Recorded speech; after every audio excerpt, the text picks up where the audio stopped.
Allah.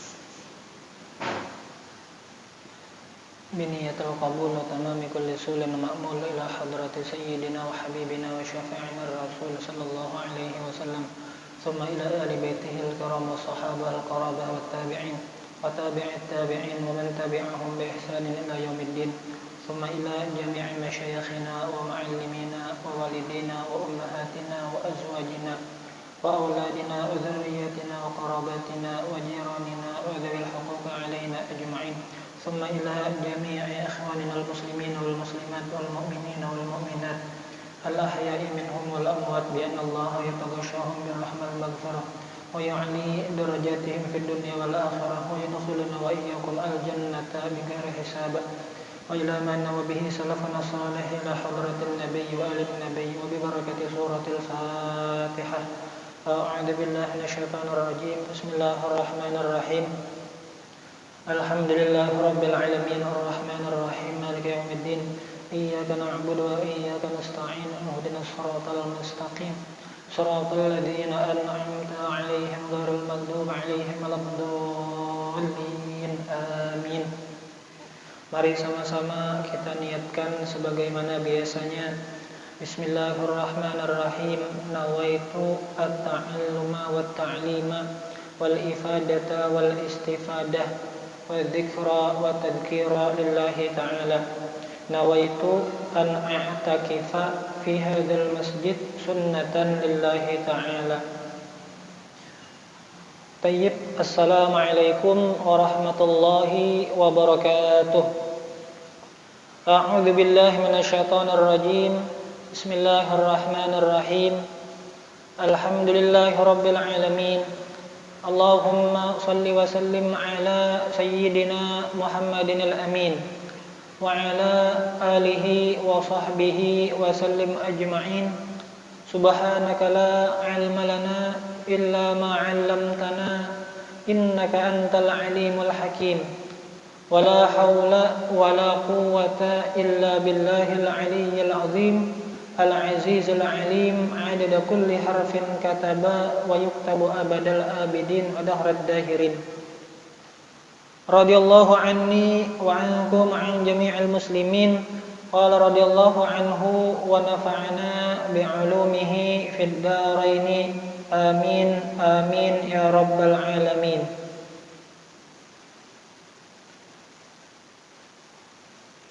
Qala an-nadhim rahimahullahu ta'ala tafsilu 'ashrin minhum Jibrilu Mikalu Israfilu Azrailu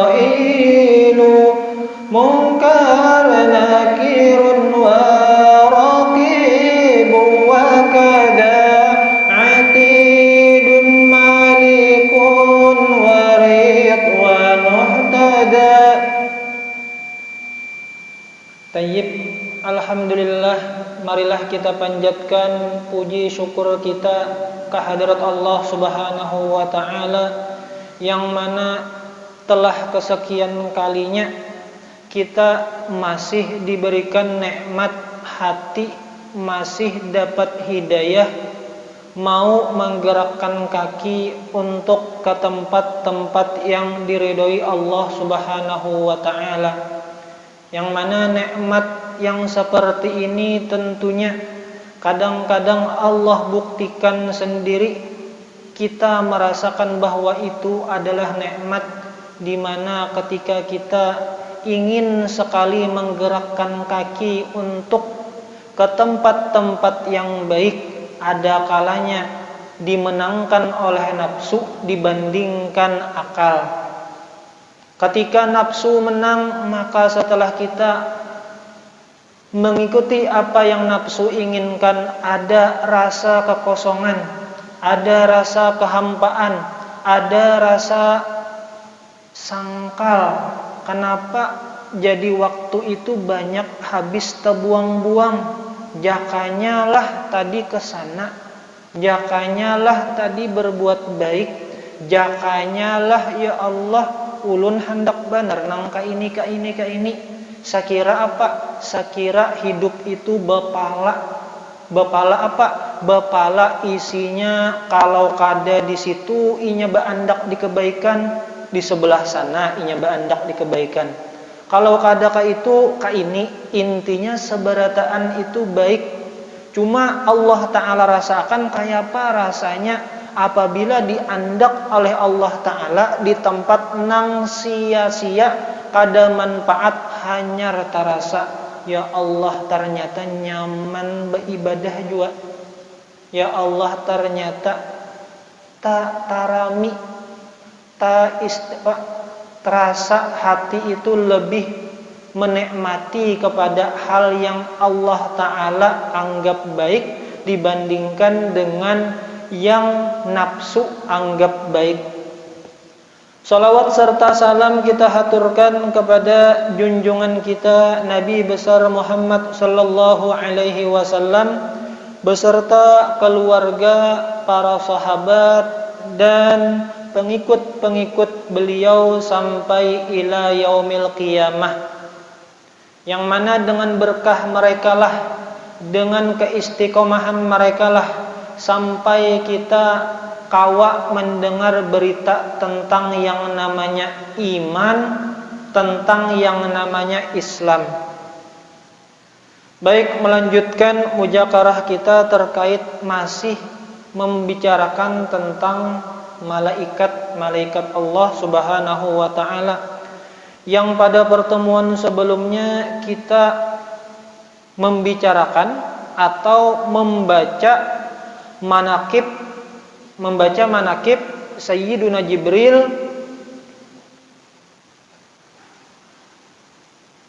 yaitu diantaranya kemarin kita sudah menjelaskan atau sudah memujakarahkan tentang diantara nama-nama malaikat Jibril itu sidin dikiau dalam Al-Quran adalah diantaranya Ar-Ruhul Amin, ruh yang dititipkan amanah atau diberikan tugas untuk menyampaikan wahyu kepada para rasul-rasul dan kepada para utusan Allah. Dan kemarin ada sedikit membicarakan tentang bahwasanya malaikat Jibril itu dimusuhi oleh Bani Israel. Ternyata dalam asbabun nuzulnya salah satu pemuka di kalangan mereka itu mengatakan, kenapa di antara pendeta Yahudi mengatakan kenapa sampai-sampai malaikat Jibril itu sampai-sampai dibenci, sampai-sampai dimusuhi. Ternyata setelah mendapat penjelasan dari pendeta Yahudi, karena di kalangan Bani Israel, malaikat Jibril itu diceritakan sebagai malaikat yang Allah Ta'ala tugaskan untuk menurunkan adab kepada bangsa Bani Israel nang mucil-mucil. Di antaranya diangkat tanah itu ke atas lalu dihempaskan, lalu diubah menjadi binatang. Itu tugas yang Allah Ta'ala perintahkan kepada malaikat Jibril. Jadi wajar aja lah misalnya ada seseorang yang bertugas nahi mungkar, itu pasti ada nang sarik, pasti ada nang kada ketujuh. Jangankan yang nahi mungkar aja, nang amar ma'ruf dengan cara bilin, dengan lemah lembut, itu gin ada nang kada ketujuh. Sedangkan dalam hadis pernah menyebutkan bahwasanya Nabi pernah bersabda, an Ummi Salamata anna Nabi sallallahu alaihi wasallam qala inna fis samai malakaini, sesungguhnya di langit itu ada dua malaikat, ahadihima ya'muru bisyiddah wal akhar ya'muru billin. Jadi Nabi pernah bersabda, di langit itu ada dua orang malaikat. Tugas malaikat tersebut salah satunya adalah melakukan hal yang berkaitan dengan ketegasan. Artinya nih, apabila tersalah dapat sanksi. apabila ada kesalahan maka perlu ditegasi, ada iqabnya. Wal akhar ya'muru bil lin, dan malaikat yang lain itu diperintahkan untuk melaksanakan tugas dengan cara lemah lembut. Siapakah dua malaikat tersebut?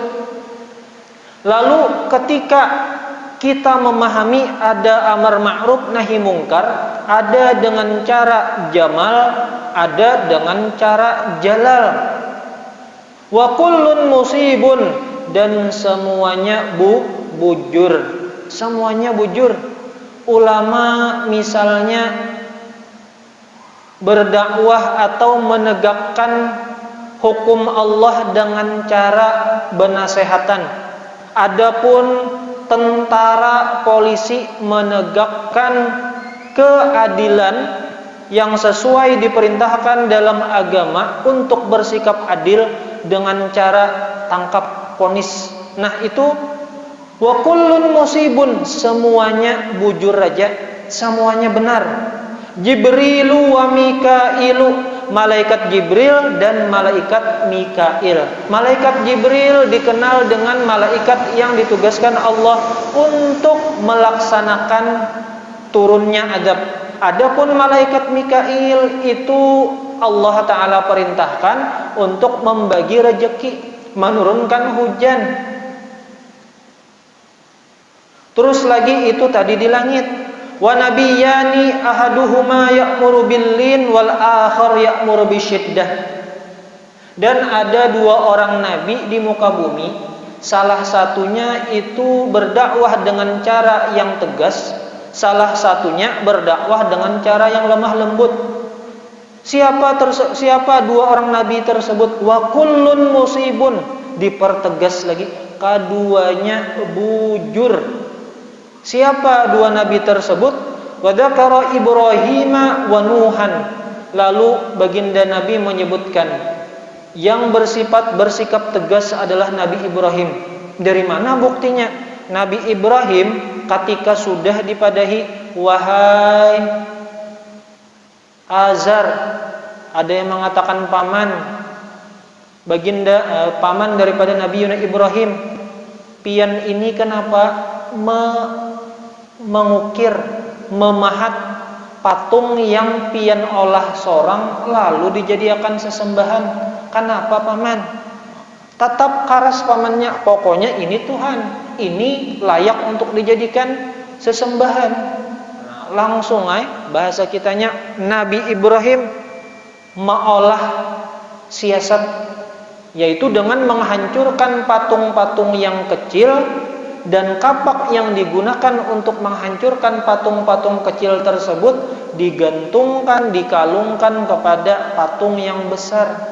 Artinya nih, betetagasan aja kita hancur aja patungnya. Nah, kalau Nabi Nuh ketika Sidin berdakwah, ternyata yang hakun mengikuti dakwah Sidin hanya sedikit saja. Sidin bapak padahan padahkan kita Allah Ta'ala melarang perbuatan yang seperti ini.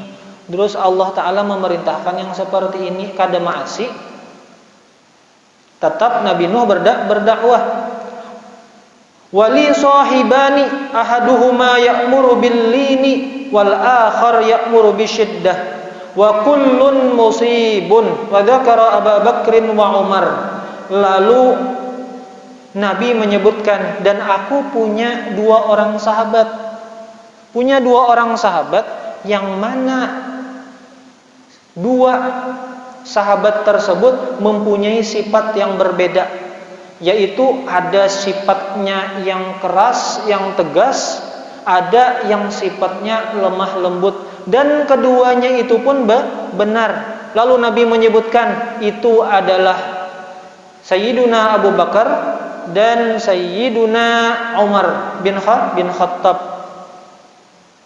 Sayyiduna Umar, ketika Sayyidina Umar masuk Islam, di mana baginda Nabi saat itu dakwahnya masih sembunyi-sembunyi. Ketika Sayyidina Umar masuk Islam, maka Sayyidina Umar menantang, siapa yang mengganggu dakwah baginda Nabi akan berhadapan dengan aku. Tegas-tegas saja Sayyidina Umar. Adapun Sayyidina Abu Bakar itu sidin ketika ditakuni, pian percayakah bahwasanya Nabi Muhammad itu Isra Mi'raj? Ya, aku percaya. Artinya kada seperti Sayyidina Umar, wani ikam kada percaya, dengan bahasa yang lembut. Terus selanjutnya malaikat Jibril itu juga dinamakan dengan wa yusamma Ruhul Qudusi, dinamakan pula dengan Ruh Kudus, ruh yang suci. Qala ta'ala a'udzu billahi minasyaitonir rajim. Qul nazzalahu Ruhul Qudusi min rabbika bil haqq. Qul nazzalahu Ruhul Qudusi min rabbika bil haqq. Katakanlah wahai Nabi Muhammad, nazzalahu, Allah Ta'ala menurunkan Al-Quran, bahwasanya Ruh Kudus itu menurunkan wahyu atau menyampaikan wahyu mir rabbika, dari Tuhanmu, dengan hak, artinya memang benar. Wa yusamma aidan bin namus, dan dinamakan pula malaikat Jibril itu namus.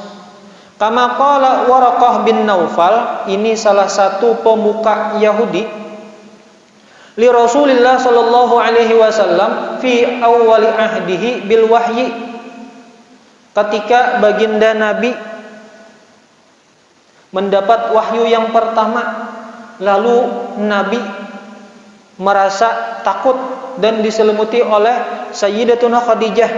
Lalu Sayyidatuna Khadijah minta pendapat. Jadi Waraqah bin Naufal ini adalah keluarga daripada Sayyidah Khadijah, menceritakan tentang perihal baginda Nabi. Lalu bagaimana pendapat daripada Waraqah bin Naufal? Hadan namus, ini adalah malaikat Jibril, namus, alladzi unzila ala Musa, sebagaimana seperti yang diturunkan kepada Nabi Musa. Jadi Nabi Musa pun bertemu dengan malaikat Jibril. Tapi saat itu istilah Bani Israel itu adalah namus. Istilahnya namus. Lalu ternyata di sebagian manakib malaikat Jibril itu dijelaskan bahwasanya ada riwayat yang mengatakan an Abdul Aziz bin Abi Rawat qala nadarallahu ila Jibril wa Mikaila. Jadi bahasa kitanya lah, ternyata malaikat Jibril, para malaikat pun dapat kita ambil ibrah daripada kehidupan mereka, daripada hal ehwal mereka. Jadi yang biasa kita dengar itu kan sifat-sifat malaikat itu adalah la ya'sunallah ma amarahum wa yaf'aluna ma yu'marun. Itu simpelnya, sederhananya, kada mau maksiat dengan apa yang Allah Ta'ala perintahkan dan maasi lawan perintah Allah sabarataan. Itu secara global, secara mujmal. Lalu adakah contoh daripada maasinya malaikat inilah, contoh daripada gawian malaikat nang kawa kita ambil pelajaran. Jadi ada riwayat yang mengatakan an Abdul Aziz bin Abi Rawat qala nadarallahu ila Jibril wa Mikaila. Allah Ta'ala memandang kepada malaikat Jibril dan malaikat Mikail. Wahuma bakiyani, sedangkan mereka ketika Allah memandang keduanya, kedua malaikat tersebut sedang menangis. Nah, ada ternyata kisahnya malaikat itu bisa menangis, padahal para malaikat itu sudah Allah Ta'ala pastikan adalah la ya'sunallah, amun kada maksiat itu pasti ciri-ciri orang bahagia. Kenapa sampai malaikat aja masih aja menangis? Artinya nih, Apa maksud daripada menangisnya kedua malaikat ini? Faqala Allah Ta'ala ma yubkikuma. Padahal telah kalau bahasa hadis nih, Allah Ta'ala itu tahu aja kenapa malaikat itu menangis. Tapi karena Allah Ta'ala ingin menyampaikan sebuah pelajaran kepada hambanya, dinampakkan artinya Allah Ta'ala berfirman kepada kedua malaikat tadi, wahai kedua malaikatku, apa hal, kenapa kalian berdua itu menangis? Waqad alimtuma anni la ajur. Padahal kalian itu tahu bujur, aku ini mempunyai sifat yang maha adil. Kada mungkin, mustahil aku itu berbuat zolim kepada hamba-hambaku. Allah Ta'ala mempertegas nih kepada dua malaikat. Lalu faqala, berkata di antara malaikat tadi, ya Rabbi, wahai Allah, wahai Tuhanku, inna la na'manu makrallah. Sesungguhnya kami ini tidak aman daripada makar. Makar itu dicari di kamus tipu daya. Kalau bahasa kita tuh kalau dilanjur, istidraj, lanjuran. Qala hakadha faf'ala. Lalu Allah Ta'ala berfirman, seperti ini nah nang kau ketujui, seperti ini nang kau ketujui. Kenapa? Kada merasa aman daripada makrullah, kada merasa aman daripada nih kehidupan nang nyaman ini nah. Gawian kada seapa, tapi ternyata bahkan malah kebalikannya nih lah, kebalikannya Allah Ta'ala saban hari memberi nikmat, tapi kebalikannya napa? Saban hari juga inya pinamu mucil lawan siapa? Lawan Allah Ta'ala. Saban hari inya bermaksiat, tapi saban hari juga inya aku nih ternyata parejekian benar lah jar. Nah alhamdulillah sehat jar. Padahal aja gawianku nih apa ada? Semalam aku bermaksiat jar. Bahasa kisahnya nih. Jadi la na'manu makrallah. Kami ya Allah kada merasa aman lawan kehendak pian nang kada kami ketahui nih. Qala hakadha faf'ala, seperti ini nang aku katujui gawi nang seperti ini. Fa innahu la ya'manu min makri illa kullu khasirin. Sesungguhnya kadada yang merasa aman daripada makarku melainkan orang yang rugi. Lalu timbul pertanyaan, apa itu makar? Allah Ta'ala ada dalam Al-Quran, wallahu khairul makirin. Allah Ta'ala lah sebaik-baik yang melakukan makar. Apa itu makar? Lalu ulama menjelaskan, ini kan sebuah definisi, sebuah istilah perlu penjelasan. Kalau sekadar dimaknai dengan makar berdasarkan kamus, tipu daya Allah Ta'ala menipu, Allah Ta'ala memiliki tipu daya. Maka kalau dari sini bisa kita muncul tanggapan negatif. Lalu ulama ternyata menjelaskan apa itu makrullah.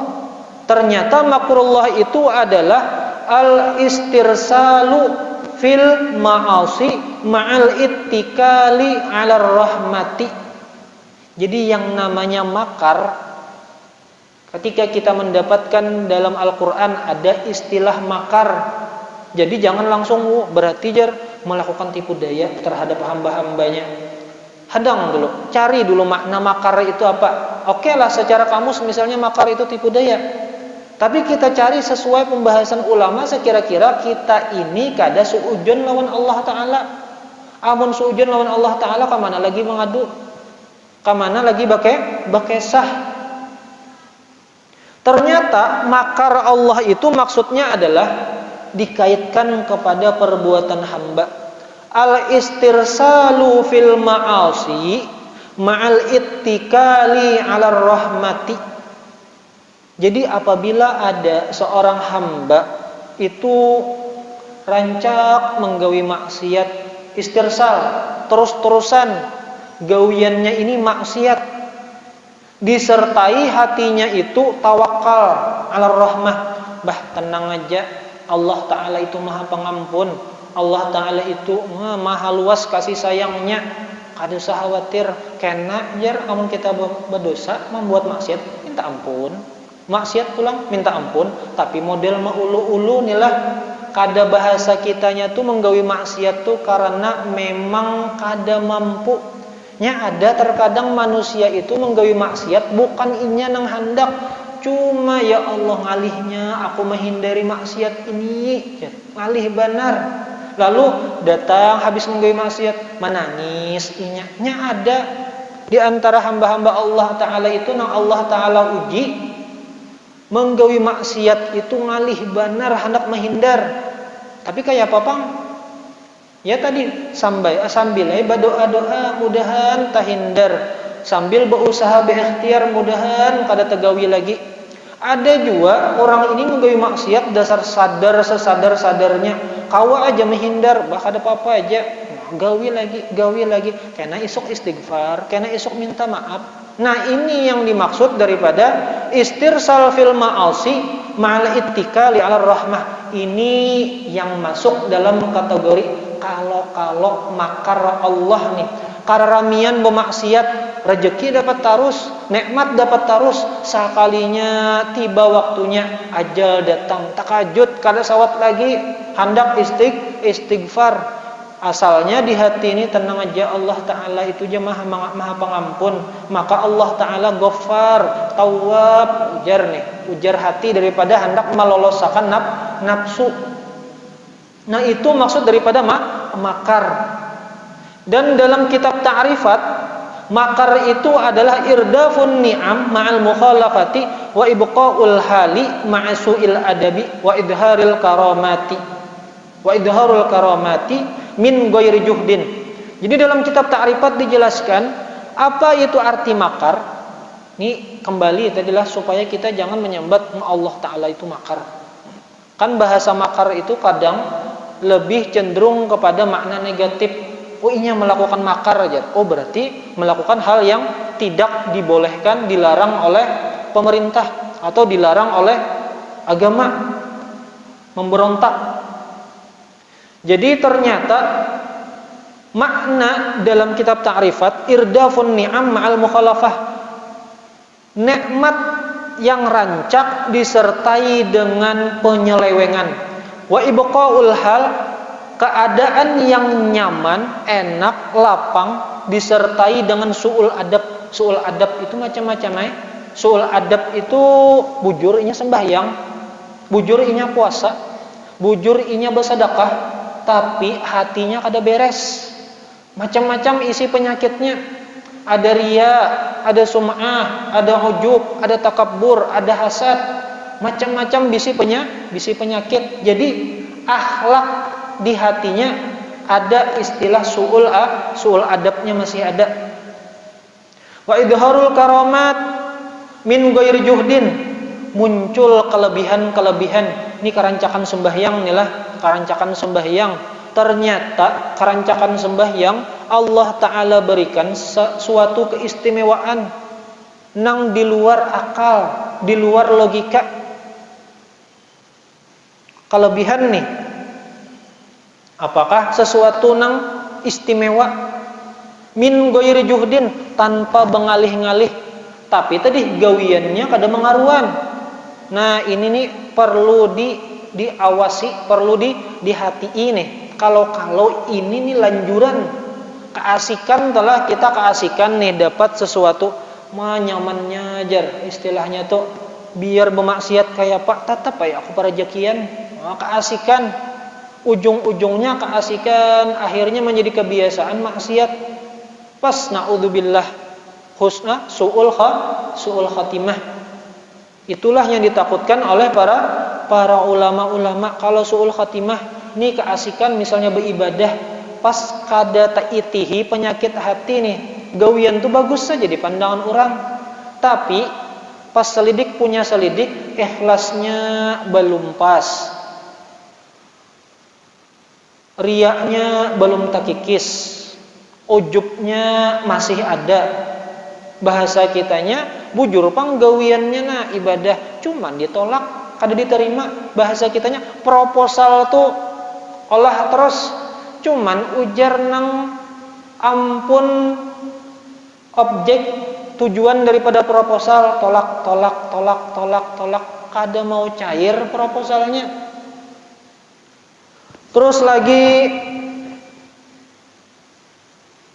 nah di sini dijelaskan bahwasanya ternyata Allah Subhanahu wa taala itu mengajarkan kepada kita bahwasanya ternyata malaikat itu punya rasa khauf, takut kepada Allah. Jangankan kita telah malaikat aja takutan lawan Allah taala, kayak apa kita hendak ada takutan lawan Allah taala.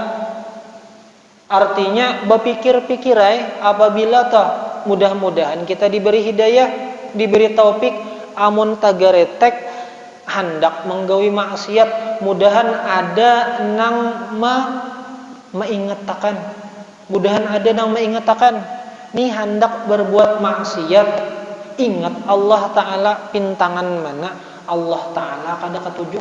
Barang misalnya maksiat itu kita belum lagi ke Allah ta'alanya nih, belum memikirkan ke Allah ta'alanya, paling kada misalnya hendak menggawi maksiat, mengambil barang orang lain, artinya mengambil hak orang nih.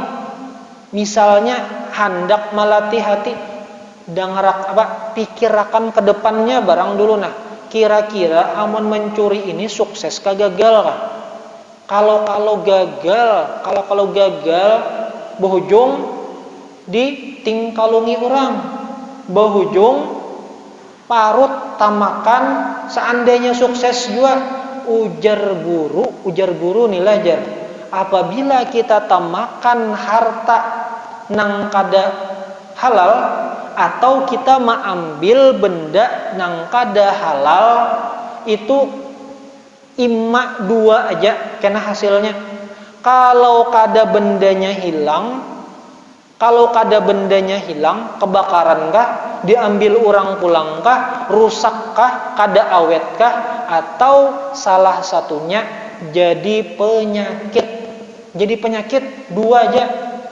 Kalau kada hilang atau jadi penyakit. Kenapa jadi penyakit jar?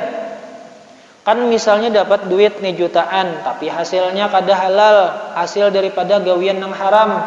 Maka gawian nang haram ternyata dipakai gasan nukar beras, nukar gula, nukar teh, nukar sembako, 9 bahan pokok, nyaman naik memakan. Tapi berdasarkan dalam kitab dijelaskan itu dua aja kena, amun kada bapanyakitan kena, amun bendanya masih ada ditukarakannya ke rumahnya tukah kebakaran, dimakan-akannya ke parut, orangnya ke penggaringan.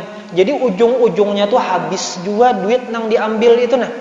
Hak orang lain nang diambil itu ujung-ujungnya model ke Allah taala balasakan situ sini juga. Di dunia juga merasai kada nyamannya hasil daripada memakan nang haram. Pintangan situ barang sebelum kita hendak misalnya meningkatkan ke level selanjutnya. Artinya meningkatkan ke level selanjutnya, takutannya itu takutan karena Allah Ta'ala, bukan takutan karena makhluk Allah Subhanahu wa Ta'ala. Nah itulah tadi diantaranya sedikit daripada gawian malaikat nang kawa kita ambil ibrah, nang mungkin kawa kita amalkan bagemetan sedikit demi sedikit, mudahan ada takutannya lawan Allah Ta'ala.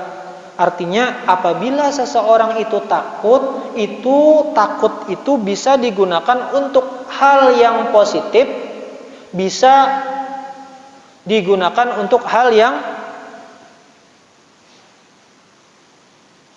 kebalikannya, malah bisa artinya berani tidak takut kepada Allah, maka itulah yang tidak diridhoi oleh Allah Subhanahu wa Ta'ala. Demikian yang dapat ulun sampaikan. minta maaf, minta halal, minta ridho. Semoga apa yang kita mujakarahkan pada sore hari ini ada berkahnya, ada manfaatnya, dan semoga apa yang kita baca tadi setidaknya menjadi modal, menjadi alasan Allah Subhanahu wa taala memberikan rahmat kepada kita.